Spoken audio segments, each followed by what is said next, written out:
Welcome back to some new r/PettyRevenge stories, where people share small victories over those who wronged them. I hope you had a great day. Thanks for all the likes and comments on the last video.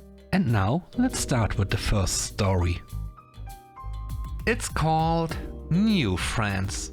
So I've got this neighbor. And when I say neighbor, I mean the kind that takes up all the free street parking, like every single spot, including the one right in front of my house. He's got, I don't know, maybe 8 to 10 trucks, and he parks them everywhere. And if that wasn't enough, he's done plenty of things to push my buttons over the years. He's driven his dirt bikes through my front yard. He's let his dog do its business right in front of me on my lawn, and just walked off like it's no big deal. So I decided it was time to get a little creative. That's when I made some new friends, crows. I started feeding the local family of crows, tossing them treats they love, like peanuts and little scraps of leftovers. And wouldn't you know it, they remembered, because crows are smart.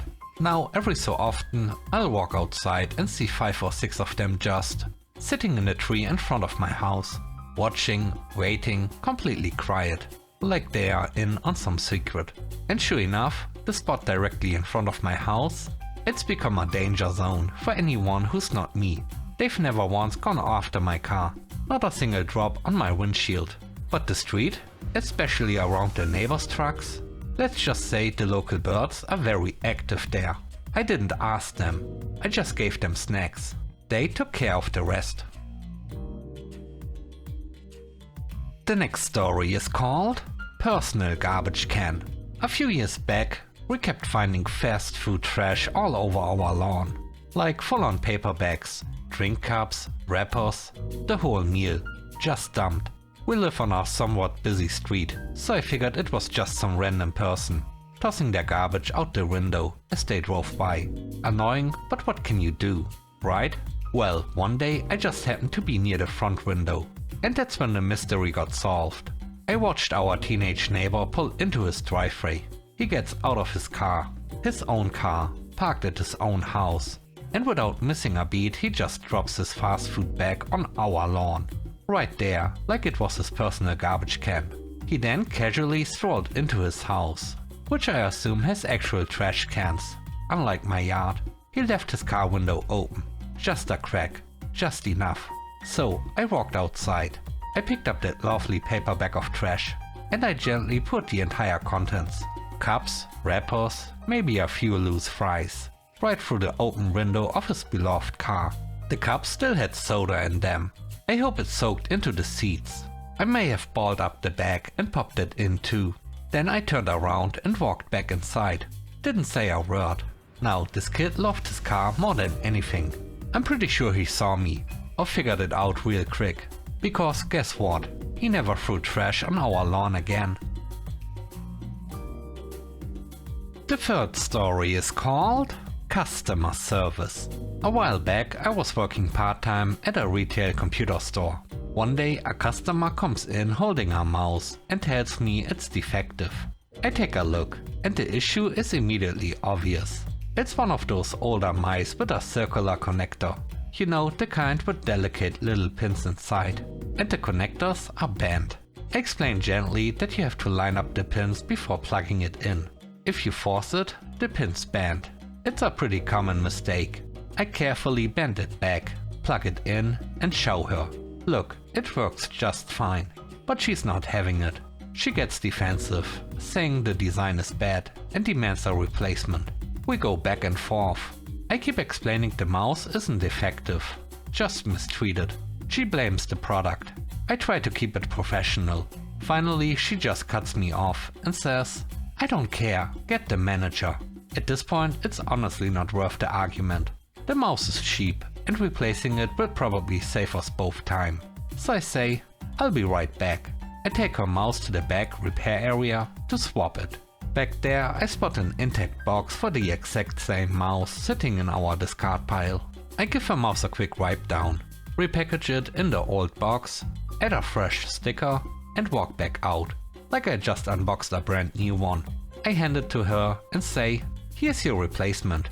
She gives me the self-satisfied smirk, like she just won something. takes a new mouse and leaves. The same mouse, the one she brought in, good as new. The next story is called Blocked Street. So last week I went to visit my parents and saw something that took me right back. My parents' neighbor still has the same old car from 20 years ago. Not a classic, not a collectible, just an old, somewhat beat up car he clearly refuses to part with. And that reminded me of the one and only interaction I ever had with him. So flashback to 21 years ago. My wife and I had just gotten married. We were saving money by living in a small apartment next to my parents' house. She had her car, I had mine. One Saturday I needed to drop my car off for a quick oil change. I'd drive to the shop and she'd follow me in her car so we could go grab breakfast afterward.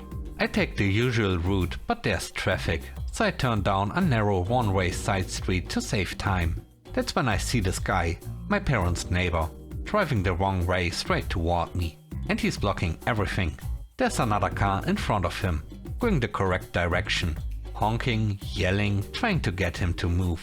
But nope, he just sits there, tapping his fingers on the wheel like he owns the road. Eventually, the poor driver gives up, backs out and takes off in frustration. Then it's my turn. I pull up, honk, try to reason with the guy, but he's not budging. Same smug look, same finger tapping. That's when I check my rear view mirror and see my wife waiting behind me. Cue the light bulb moment. I put my car in park, shut it off, lock the doors and step out. He watches, confused. I look him in the eye and say something like, "Good luck," with a big old smile. Then I hop into my wife's car, we reverse out and leave him completely stuck there. Truly beautiful. Just for fun we circled around to the other side of the street. Yes, technically also the wrong way, to see what he was doing. And there he was, struggling to turn around, trying to maneuver out of the tiny road like he was stuck in a video game level. He spotted us watching and laughing from a distance. That look on his face was absolutely priceless. Eventually I went back, got in my car and drove off the right way. A few weeks later I'm driving near the neighborhood again and see that same guy on the side of the road. Hazard lights on. Hood popped. He starts to walk over like he's about to ask for help. Right about the moment he recognized me, I gave him a cheerful wave with one finger and kept on driving. Saw that same old car parked by his house last week. Honestly, I hope it's betrayed him many more times since. Seems only fair. The last story is called Commission Revenge. Let me tell you about my very first job. It was retail. Selling TVs and audio gear at a store that was basically the local version of Walmart. We were on commission only, and while we had a base salary, it disappeared once your commission went over that amount. So if your base was 500 and you made 550 in commission, you only got the 550. We also got things like medical and pension, which was standard by law. Now, in addition to selling, we had to do all the grunt work too. Setting up displays, pricing, restocking shelves, stock counting, the whole admin shebang. It wasn't glamorous, but it was part of the gig. And because of my OCD and ADHD, I was really good at that stuff. Like, too good. The downside was that my sales weren't amazing. I was too busy keeping the store from falling into chaos. Now, enter Lorenzo. This guy was a total shark. He wouldn't lift a finger for admin work, but was laser focused on closing sales. He'd hijack customers, dispute your sales, basically swoop in like a vulture if you blinked too long. One weekend I landed a huge sale, a premium TV and audio combo. It earned me $300, which was massive. I was thrilled, took my win and enjoyed the weekend. Monday rolls around and I find out the sale has been reversed and credited to Lorenzo. Apparently, the customer was his. No recourse, no way to dispute it. That was it for me. By 9 AM that Monday, I had signed my resignation and walked out. Now remember, all the admin, the displays, the stock, the pricing, Lorenzo didn't do any of that. So come Monday, after a busy weekend, the store was a complete disaster. Fast forward to Tuesday.